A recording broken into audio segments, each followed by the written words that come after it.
Anda banyak masalah, butuh dukungan doa.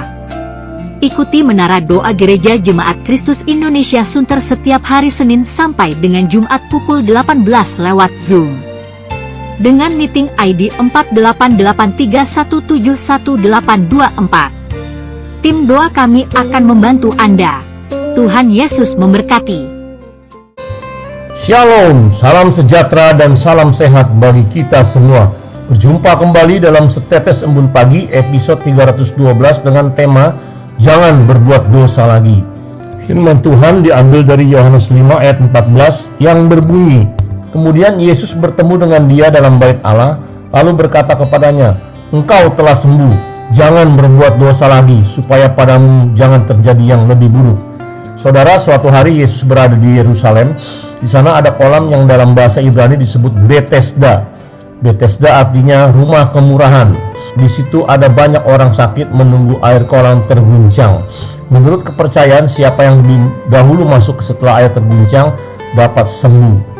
Yesus hadir di sana dan ia membuat tanda ketiga atas orang yang sudah 38 terbaring sakit. Orang itu menaruh pengharapan pada air kolam yang bergoncang sewaktu-waktu dari tahun ke tahun. Ia ingin sembuh, namun tidak berdaya dan selalu didahului oleh orang lain. Bayangkan kesedihannya setiap kali melihat air kolam itu bergoncang. Ia hanya bisa pasrah selama 38 tahun.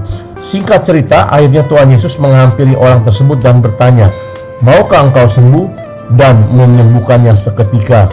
Setelah itu Tuhan Yesus mengingatkan orang yang disembuhkan, engkau telah sembuh, jangan berbuat dosa lagi, supaya padamu jangan terjadi yang lebih buruk. Apa makna kalimat ini?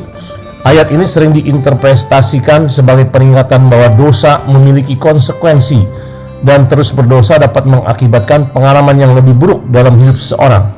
Ini mengingatkan kita akan pentingnya menjauhi perilaku dosa. Kalimat di atas juga dapat diinterpretasikan sebagai panggilan untuk pertobatan berkelanjutan. Meskipun seseorang mungkin telah mengalami pertobatan awal, mereka diingatkan terus meningkatkan kehidupan rohani mereka dan menjauhi dosa. Setelah menerima anugerah atau penyembuhan dari Tuhan, ada tanggung jawab rohani untuk hidup sesuai dengan kehendaknya. Ini mencakup menghindari perilaku dosa dan berusaha untuk menjalani kehidupan yang kudus.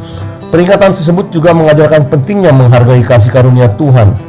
Dalam menghadapi kehidupan yang bebas dari dosa, seseorang menunjukkan penghargaan dan syukur kepada Allah atas anugerah yang telah diberikan.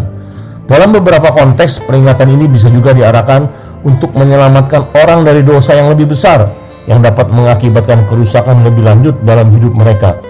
Apa yang kita dapatkan dari kisah ini? Pertama, Tuhan Yesus tidak pernah membenci orang berdosa, tetapi ia benci akan perbuatan dosa. Untuk itu Tuhan Yesus mengingatkan untuk tidak berbuat dosa lagi, karena dampak dosa adalah fatal. Dosa membuat hubungan dengan Allah, hubungan dengan sesama manusia, dan dengan diri sendiri akan menjadi rusak. Untuk itu bergabunglah dengan komunitas yang mendukung pertumbuhan rohani untuk saling mengingatkan dan saling mendoakan. Saya percaya Tuhan Yesus akan menjaga Anda. Tuhan Yesus memberkati. Mari kita berdoa. Terima kasih Tuhan, Engkau mengingatkan kami untuk tidak terus berbuat dosa setelah Engkau jamah dan tidak berbuat dosa lagi. Tolong kami Tuhan untuk menghargai kasih karunia yang Kau berikan kepada kami, supaya kami boleh memuliakan nama-Mu dalam hidup kami. Dalam nama Tuhan Yesus kami berdoa dan mengucap syukur. Haleluya. Amin.